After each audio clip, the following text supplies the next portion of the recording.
If your BMW 5 Series Apple CarPlay keeps dropping or refuses to connect, let's fix it in 2 minutes.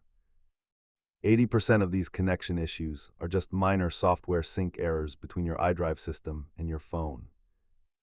Before we start, verify your phone is updated and your BMW software is current through the iDrive settings menu. Follow these 3 steps to clear out the corrupted handshake between your devices and force a fresh connection. Double-check that Siri is active and your Wi-Fi is enabled, as wireless CarPlay relies on both to function properly.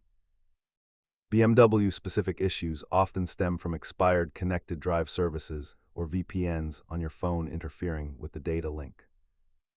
Most fixes happen in your driveway, but if these don't work, you may have a hardware failure in the ComBox module.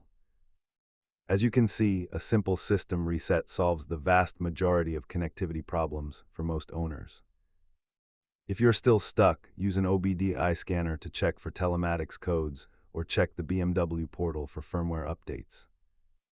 Keep a quality lightning cable handy to verify if the issue is strictly wireless or if the phone isn't recognized at all. Remember, always ensure your iPhone is fully updated before you start blaming the car for the connection failure. If this helped you reconnect, hit that subscribe button for more BMW 5 Series troubleshooting tips.